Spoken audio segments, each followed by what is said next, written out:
May I remind you that trading is risky and not suitable for everyone. Your past performance, good or bad, is not necessarily indicative of future results. Please stay small, stay humble, focus on the long term, and never risk money you cannot afford to lose. Welcome to QuantBox Daily, Monday, November 14th. All right, friends, so I hope you enjoyed your banking holiday on Friday. Back to the grindstone. So interesting developments in price on Friday. Beautiful moves up in some dollar pairs. And now we find ourselves at interesting positions. Now, taking a look at QuantBox Daily, we remain neutral fundamentally on a number of the dollar pairs. What's interesting is that looking at the fundamental data, inflation still way above 2%. Euro inflation, 10.7%. Looking at the data on the score summary, as you can see here, a lot of red.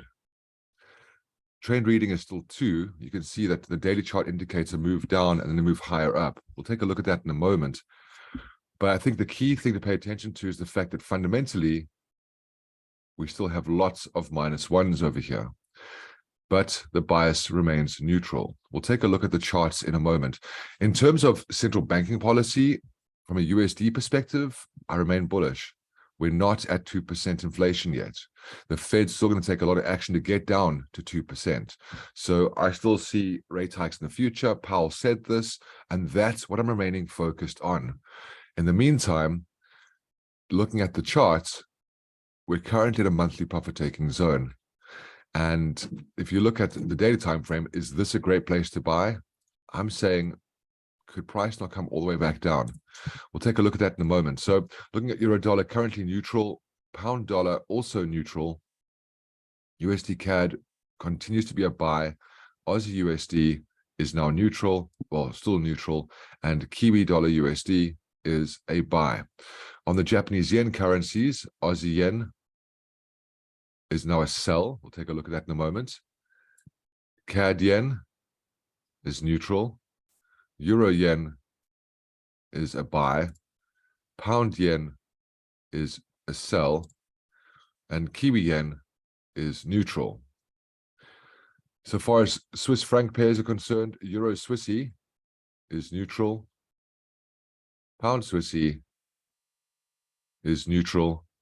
Aussie Swissy is neutral. And Kiwi Swissy is a buy. And lastly, CAD Swissy is a buy.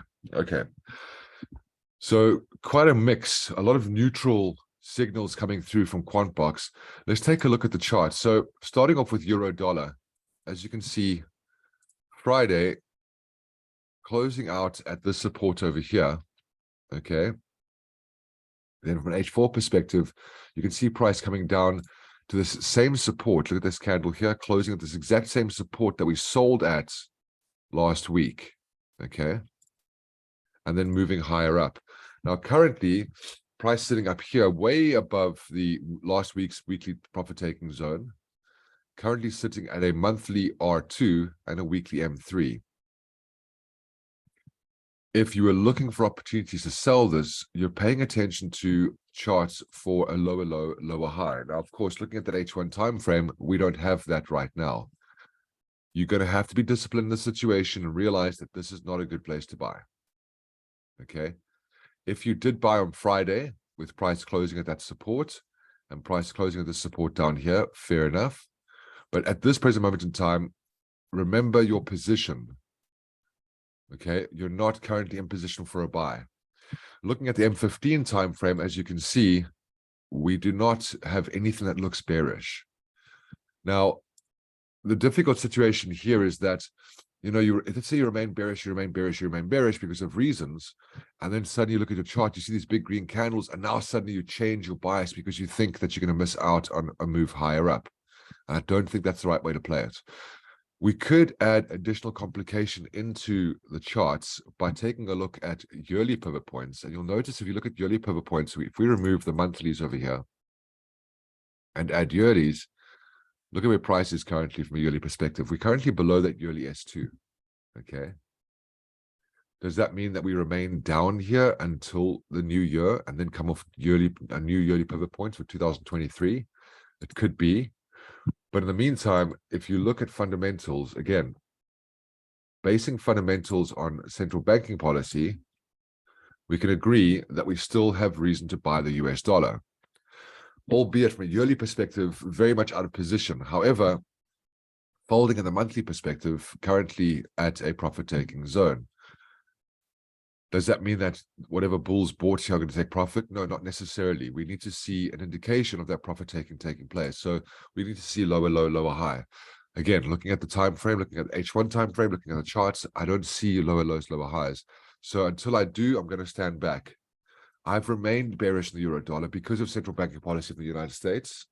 And that just means that sometimes there's a situation where the market agrees with you and sometimes you're not. In the meantime, though, you didn't sell anything last week because you never got the lower low, lower high. Okay. Taking a look at Aussie dollar USD, you can see they're also at a monthly profit-taking zone. Okay. The price action on daily time frame not standing out as much, although you can see some support over here. Taking a look at the H4 time frame, you can see price going all the way down over here. Not really stopping at any kind of roll reversals there, okay? But once again, price above last week's target, price currently at the weekly M3, price currently at the monthly profit-taking zone, okay? Could this go up higher? Sure. Are you in position to do so? No, you're not, okay? So using position right now, you'll be looking at the chart and saying, okay, this is not where bulls buy. Do you have an opportunity to sell this down? Looking at the M15 chart, you don't have lower lows, lower highs. So you're going to have to wait this one out, okay?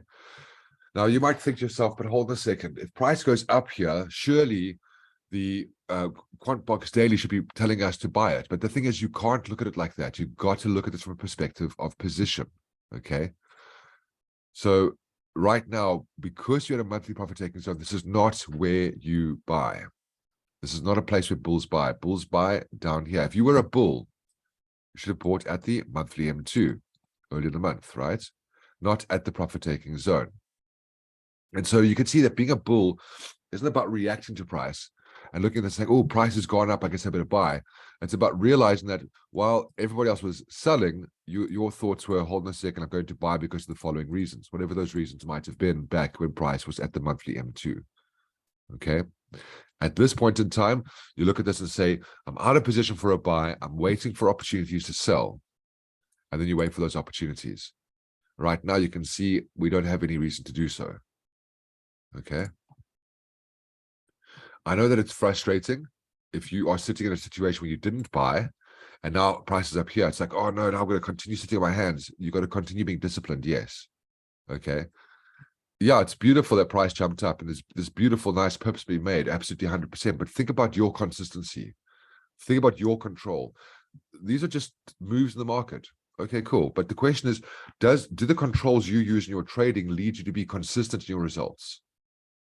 And one of those rules should be trading in position. Taking a look at the pound dollar. Same, but different. Not completely up in the profit-taking zone, but still out of position for a buy.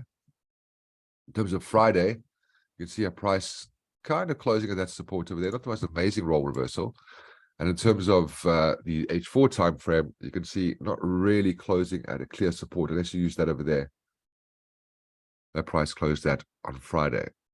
Okay. Now price currently at the weekly M3. And looking at the M15 time frame, you don't have a reason to sell this just yet. Okay. Again, paying attention to left-hand side, you can see price is sitting at that support over there.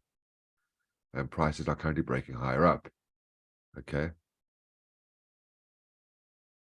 So the other thing you can also see is that look at this 4-hour candle, how price hasn't closed that resistance. Price came down on Friday, well, closed at the M3 on Friday. It's now come down. Looking at the H1 time frame, you can see here price coming down, price coming down, price coming down. You don't have a lower low, lower high. Okay. I know it's difficult to see because you might say, hold on a second, isn't this a lower low? Isn't this a lower high? Well, again, that's why the M15 time frame is so helpful, right? You can see that price isn't double topped. And what about right-hand shoulders? If you think it's the right-hand shoulder because of some really deformed head and shoulder pattern, then what you're waiting for is you're waiting for a lower low and waiting for a lower high. Okay. Let that fall. And then take the opportunity if one presents itself. Okay. Kiwi dollar. All the way up here, profit taking zone. Not a place where you want to be buying. Same story as the rest. And you can see there, we don't have any lower lows and lower highs. Okay.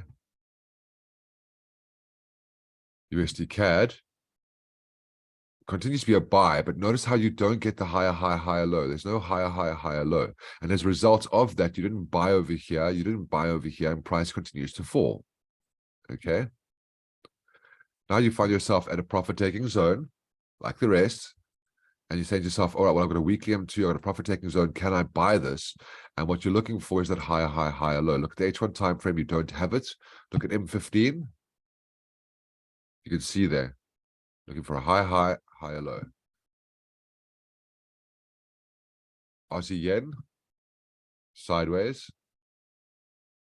It's representing a sell on QuantBox, but I don't see the lower low, lower high. I still see a range. So I'd be patient with that.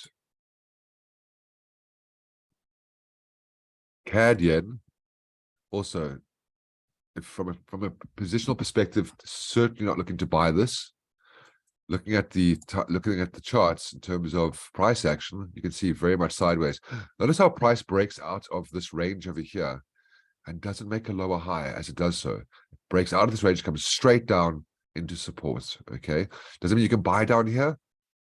Well, if you are interested in buying because you're in position weekly and you're in position monthly, then what you're looking for is that higher high, higher low, which you do not have currently. Look at how the 2155 is completely flat in the 15-minute time frame. Okay, which means there's no market right now. Sit back and wait. Not the most amazing price action, that's for sure.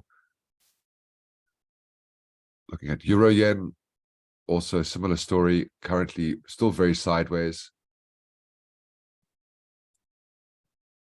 Looking at the pound yen, same story. Okay, now here, again, I don't see lower lows and lower highs. I see sideways consolidation. Looking at the M15, currently out of position for a sell. But most importantly, daily perspective, we don't have that lower low, lower high. Okay. You might argue that over there was it. The concern is that this wasn't a lower low and price came down and closer to support. So I still see consolidation on the yen pairs. In terms of Kiwi yen, sideways. Same as the others. Daily also sideways. Nothing standing out there. Yeah, you might think it's frustrating. You might be like, but where's the trade? Well, look, keep an eye on the dollar pairs. Right now, you're at very key levels where price could reverse. Look for lower lows, lower highs there. But in terms of these, I don't see, nothing stands out to me in terms of, oh, there's a beautiful trade. Look at your moving averages. On the daily time frame, it might be interesting. It might be showing you that this is going down on the Aussie Swissy. Look at your position currently. Look at your H4 time frame. That is not a trend. In terms of CAD Swiss,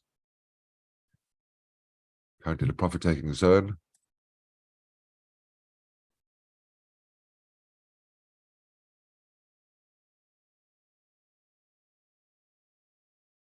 So if you're looking for a buy at this profit-taking zone, then you're looking for a higher high, higher low. Be careful. Notice how price breaks this resistance, doesn't test it as support, doesn't test it as support. Price is all the way up here. Where's the support? Don't just use moving averages, use price action. Okay? Be very, very careful. In terms of Euro Swissy, look at that chart. Price coming from M3, price coming from S1, price is very much sideways, right?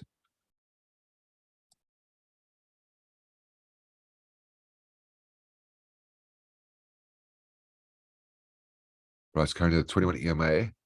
Question is, can you sell off that 21 EMA? Let's take a look and see. Is this a lower low? Look how it's coming off support over here.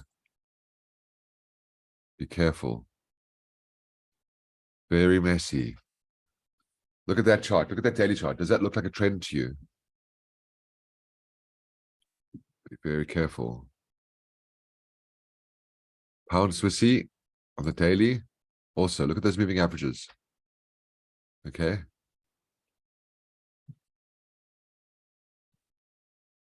And then Kiwi Swissy, same thing. Look at those moving averages.